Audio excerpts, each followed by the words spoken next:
예, 생열 낭비를 조심해야 된다. 우리 그 자연생활요법에서 조심해야 될 것이 무엇이냐 물으면 첫 마디에 생열 낭비를 조심해야 된다. 그 다음은 무엇이냐? 그 외에는 별로 없는 것 같아요.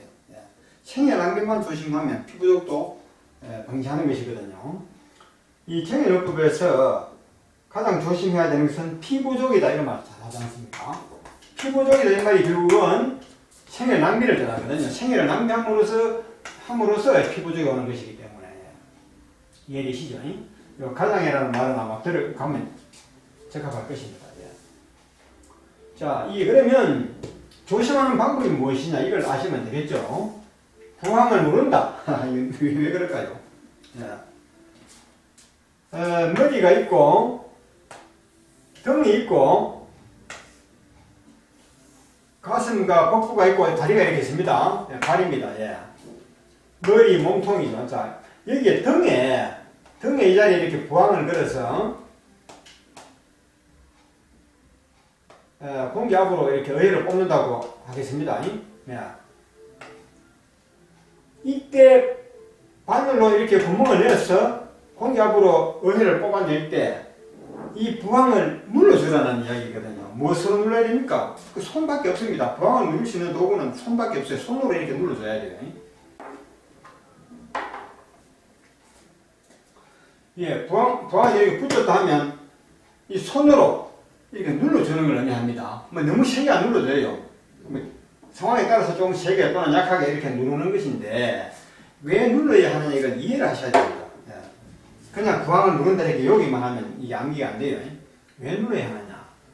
자, 그림을 다시 그려볼게요. 이 지금 부항을 세워둔 모습이고 이 부항이 동그랗게 이렇게 아랫부분에 원이 있지 않습니까?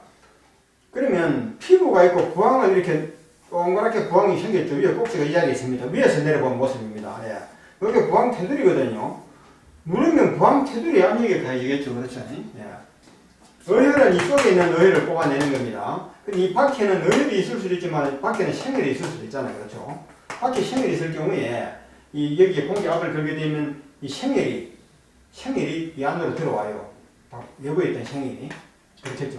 생혈이 들어오면 결국은 생혈이 나오게 되어 있잖아요. 그래서 이 생혈이 내부에 있던 생혈이 이 부항 이 공기 압력 범위 이 내부에 들어가지 못하도록 눌러서 이 압력을 가해서 눌러서 그렇죠. 통로를 차단하는 것입니다. 예. 그리고 고무호스도 수돗물이 흐르는 고무호스도 발로 밟아주면 물이 못 흐르잖아요. 그렇죠? 예. 발로 밟아서 눌러서 물이 못 흐르게 하듯이 이것도 부항을 누름으로 해서 이 외부에 생혈이 들어가지 못하도록 하는 것이다. 차단하는 것이다. 예. 그렇게 이해를 하시면 되죠. 그 차단 효과를 보기 위해서 눌러준다는 것입니다. 예. 그렇게 보면 확실히 효과를 볼 수 있습니다. 또 부항을 누르는 방법이 꼭 기억하셔야 돼요. 그 다음 부항 크기를 잘 선택해야 됩니다. 자, 왜 그럴까요? 피부에 부항을 이렇게 붙였습니다. 그런데 그림을 이렇게 그립니다. 자, 여기에 머리가 있고 몸통이 이렇게 있고 다리가 이렇게 있습니다.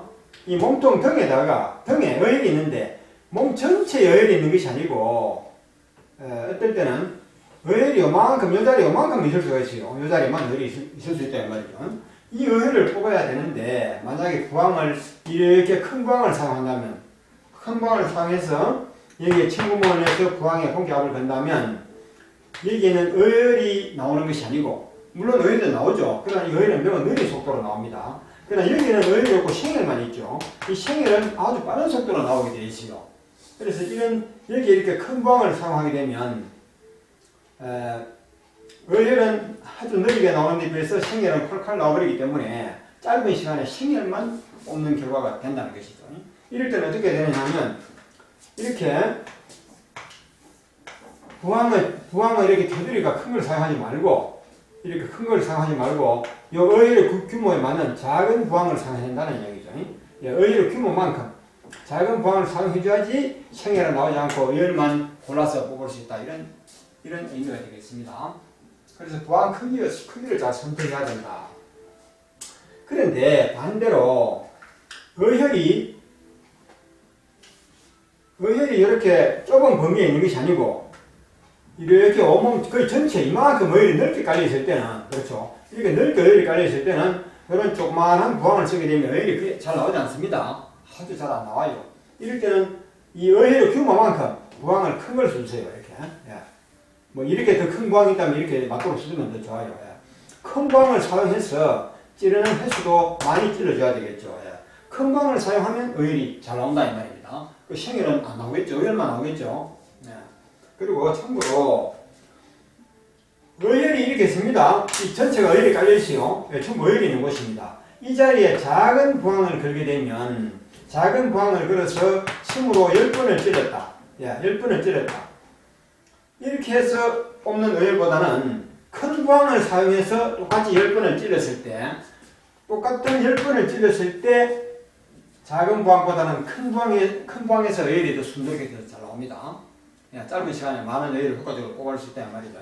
그래서 어혈이 폭넓게 깔려있을 때, 즉 생혈이 나오지 않을 때는 작은 부항보다는 큰 부항을 사용하는 것이 정답이죠. 또 작은 부항을 사용해서 10번, 20번을 찔렀다면 큰 부항을 사용하게 되면 20번, 40번, 100번도 찌를 수 있는 것이죠. 큰 부항은 침구멍을 많이 낼 수 있습니다. 또 많이 내줘야지 물집 생길 가능성이 적어지는 것이죠. 그래서 큰 부항을 사용하고 찌르는 횟수도 많이 해주게 되면 짧은 시간에 많은 어혈을 뽑아낼 수 있다. 시간을 절약해야 되겠죠. 그리고 고생도 절약하는 결과가 되는 것입니다. 사침수도 생혈 낭비와 연관해서 그렇죠. 연관해서 한번 생각을 본다는 것입니다. 생혈 낭비를 줄이기 위해서는 침 찌르는 횟수를 많이 해야 되느냐, 적게 해야 되느냐, 이런 문제죠. 어느 게 정답이죠? 자, 한번 이렇게 사회할 때 침으로 많이 찔린 다음에 부항을 거는 것이 생혈을 낭비하는 것일까요? 생혈을 아끼는 방법일까요? 아니면 찌르는 횟수를 아주 많이, 50번 이상, 150번, 어떨 때는 200번까지, 많이 하는 것이 생혈 낭비를 방지하는 것일까요? 어느 쪽이 더 좋겠습니까? 여기는 정답이 없어요. 왜 없느냐? 정답은 상황으로 풀어줘야 됩니다. 많이 찌르는 것이 정답이다, 적게 찌르는 것이 정답이다, 이렇게 단정적으로 말하면 안 돼요. 상황에 따라서 정답이 나온다는 것이죠. 자, 예를 보겠습니다. 머리가 있고 몸통이 있고 다리가 있습니다. 이 몸통에 청혈을 하는데, 자, 이게다가 이점에다가 부항을 걸어서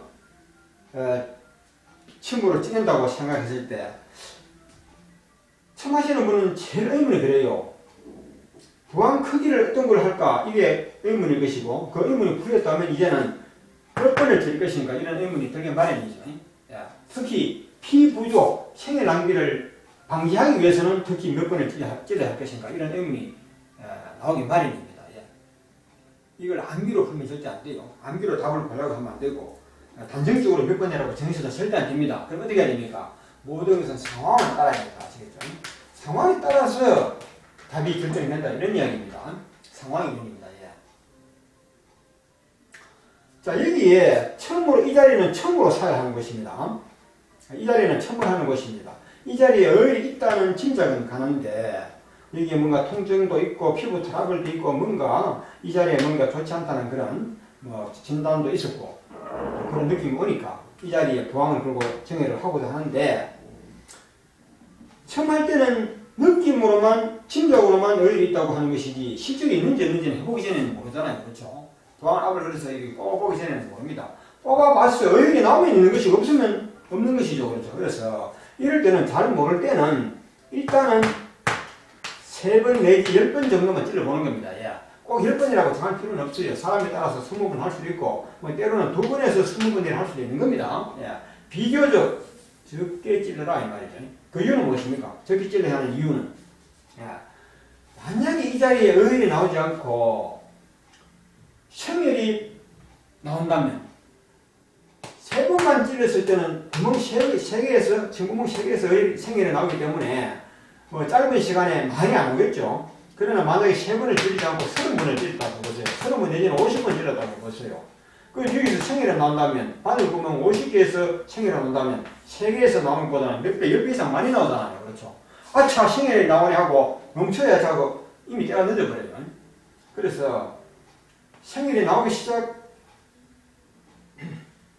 그래서 많이 찔러버리면 생일이 왈칵 나버리기 때문에 아무리 생일을 아끼고 싶어도 이미 때가 늘려버렸죠. 그러나 찌르는 횟수를 적게 하게 되면 생일에 나온다 하더라도 주어진 시간에 조금밖에 안 나오기 때문에 그때 멈춘다면 그렇죠. 예, 생일 낭비가 훨씬 적겠죠. 예. 다시 말해서 생일이 있는지 어혈이 있는지 어혈이 나올지 생일이 나올지 불분명한 상태에서는 일단 찌르는 횟수를 적게 해라. 적게 하여 부항압을 걸어서 해보고 생일이 나온다면 어서 멈춰야 되겠죠. 일단 멈춘 다음에 한 번 더 판단을 해야 됩니다. 계속할 것인가 이점에서 중단할 것인가를 고민을 해봐야 되는 것입니다. 고민이라고 할 필요 없고 그냥 결정을 하면 판단을 하면 되겠죠. 그러나 처음부터 어혈이 있다는 확신이 있다면 물론 조금 많이 찔러도 됩니다. 그러나 이거는 확신일 뿐이지 반드시 그런 건 아니거든요. 반드시 어혈이 나온다는 보장이 없잖아. 그래서 처음 할 때는 일단 적게 찔러봐야 된다 이 말. 조금만 찔러야 된다 이 말이죠. 자, 그 다음에 이렇게 해서 어혈이 있다는 것이 확인이 되었다면 여기는 처음부터 막 전환 어혈이 나온다 그랬죠. 어혈이 있다는 거 확인이 되었을 때는 어떻게 해야 됩니까? 확인이 되었음에도 불구하고 3번, 4번, 5번 이렇게 찔러가지고는 어느 천년에 이 어혈을 다 꽂겠습니까?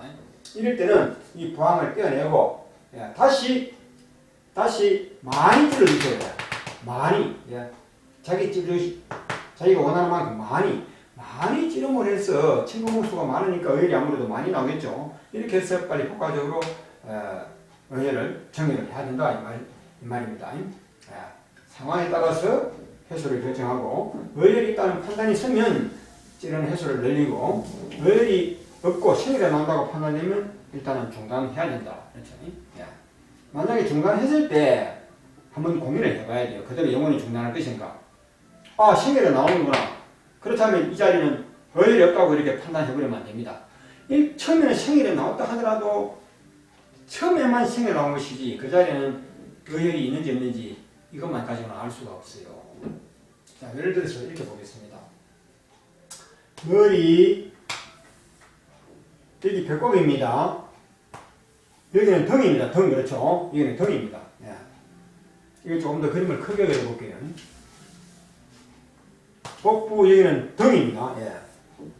여기에 이렇게 부항을 걸고 공기압을 걸어서 어혈을 뽑는데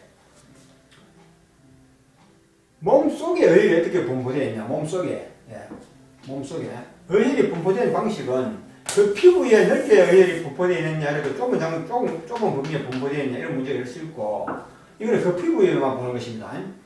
또 몸통 속으로 들어갈 때 어혈이 몸통 깊숙한 곳이 있느냐 아니면 피부 가까운 곳이 있느냐 그렇죠. 그런 또 상황으로 나눠진다 이 말입니다. 어혈이 피부 가까운 곳에 이렇게 몰려 있다면 부항을 걸어서 처음에 시작하자마자 바로 어혈이 나오는 겁니다. 그러나 이 어혈이 피부 가까이 있지 않고 이 안쪽으로 이렇게 있을 때는 이 자리만 어혈이 있는 것이지 이 자리는 생일이 있는 곳이거든요. 이거는 어혈이지만 이 자리는 생일이 흐르는 곳입니다.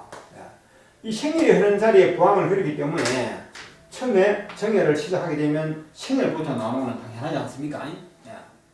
그래서 생일에 나오는구나 하고 일단 중단했습니다. 중단하고 난 다음에 한 번 더 고민을 해보라 이 말씀이죠. 내가 느낌으로 판단할 때 또는 병원에서 의사 선생님의 어떤 그 진단 결과를 봤을 때 이 자리는 분명히 병이 있다. 예를 들어서 여기다가 심장이라 하겠습니다.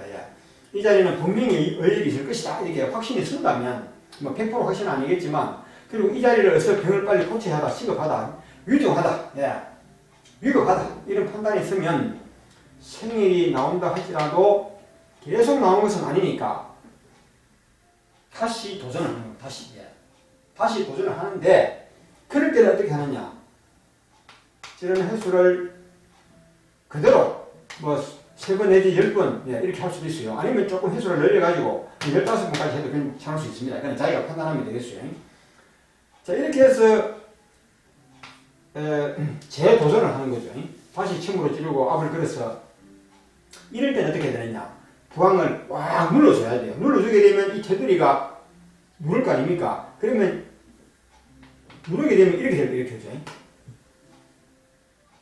이런 식으로 부항이 이렇게 테두리가 들어가는 겁니다. 다시 말해서 이 어혈이 있는 쪽으로 최대한 가까이 근접하겠죠. 그러면서 이 자리는 눌러져가지고 압력이 가해지기 때문에 혈관이 좁아져 버립니다. 이렇게 하면 여기 생혈이 있다 하더라도 부항을 꽉 눌러주게 되면 생혈이 잘 안 나와요. 생혈이 안 나오고 어떻게 되느냐 하면 이 어혈이 있는 쪽으로 압이 연결이 된다 이 말입니다.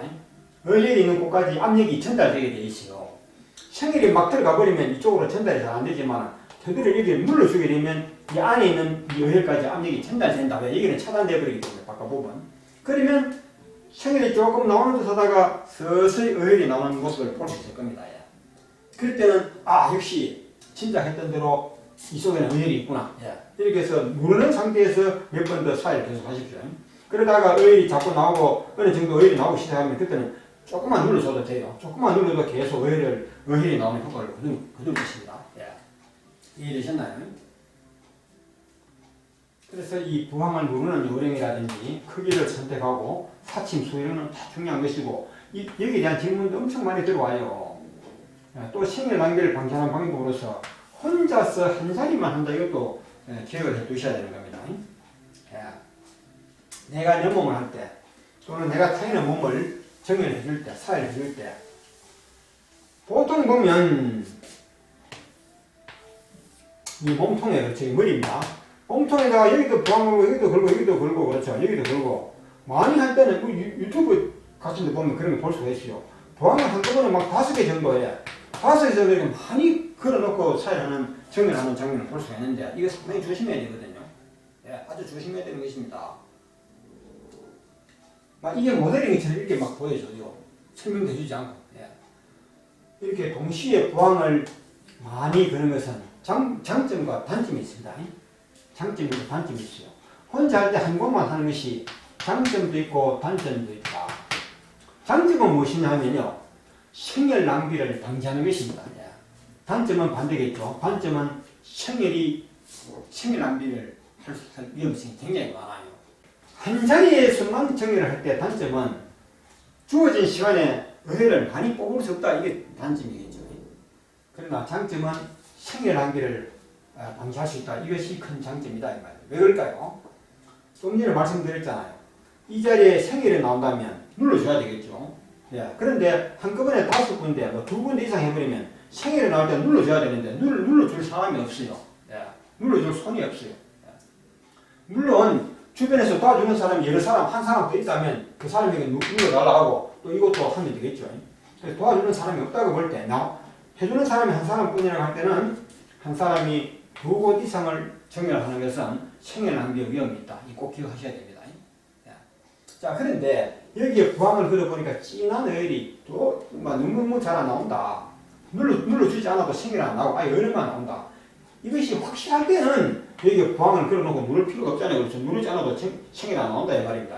이럴 때는 여기에 부항을 걸어서 어혈이 나오게 해놓고 또 이 자리에 또 한 군데 더 해도 됩니다. 또 이 자리에도 생혈이 나오지 않고 어혈만 나온다면 누르지 않아도 그렇죠. 관리하지 않아도 생혈 낭비가 없다. 생혈 낭비할 위험이 없다고 판단되면 또 다른 곳이 한 군데 정도 더 해도 돼요.